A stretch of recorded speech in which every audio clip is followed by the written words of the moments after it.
Let's talk about diet, right? What are some good dietary things that we can do? So the research on carbohydrate intake, and this isn't sweet potatoes, this isn't rice or whole grains. This is like the sugar cookies, the cakes, the white breads. When you have an increased carbohydrate take, you're gonna start to see some of these things show up, right? Specifically, things like atherosclerosis, the increased triglycerides, the smaller LDL particles. Remember I talked about when they're smaller in the bloodstream, that's when it become a problem, okay? That's what happens when we have a high carbohydrate, and this goes to diabetes too, right? Decreased HDL, which is the good one. We want high density lipoproteins. It's gonna decrease our insulin resistance, and you have a higher chance of developing obesity. So sugar is more the enemy than fat is. Fat is not our enemy. This is over 800,000 studies. They studied that olive oil was actually the best monosaturated fat. So a quick recipe, I probably eat almost 2 sweet potatoes 3 times a week at 1 meal. When you cook them right and you get them healthy, healthier carbohydrates are really good for you, especially in olive oil. Just have a pan, 350 degrees, put olive oil on it. I chop up the sweet potatoes to look like fries,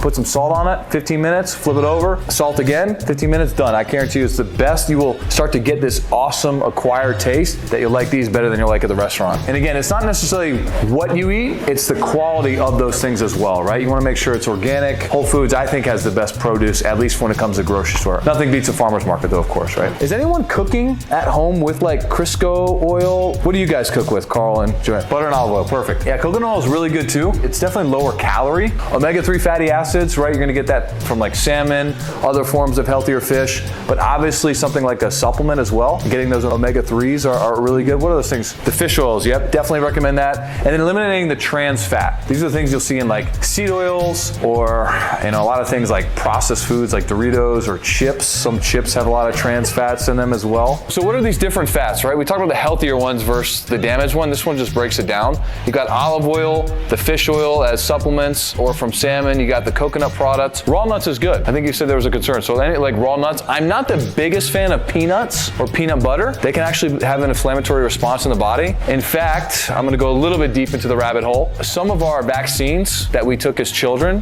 had peanut oil in them, and we can actually have an inflammatory response to that. So I would recommend either almond butter or sunflower butter, cashew butter, right? And most of those have really high calorie content, so just be careful on that. But if we introduce foods too early to our children, the way that their gut is set up, their body's naturally creating antibodies. So what is a child supposed to be having? Breast milk, because the mother is giving that child antibodies. So when a child eats something too early, peanut butter, strawberries even, like who has a strawberry allergy? Well, if that's introduced too early, the natural response for the child is to create antibodies against that, and that's where the allergy can come from. The great news is, immediately following these drop in these processed carbs and trans fats, you'll see these rise quickly. We already just had the testimonies of people that changed their diet, went back 30 days later, and the doctor said, thanks for following it, you're doing great. Like, that's how fast stuff can change, even if you have decades of doing it in the wrong direction. That's how resilient our body is. We've got to make sure that we're consistent with it, because the worst thing we want to do is have this yo-yo effect when it comes to our health and to our weight, right? We're never going to get that baseline. Our body loves routines. It loves consistency, right? It has this set point it wants to stay in. Some inflammatory foods, I said about sugar, right? If you want a great hack, eliminate sugar. Eliminate soda. The taste of soda is not worth the benefits you get from being fit and drinking water. You just need to be, you don't need to learn anything new tonight, you need to be reminded,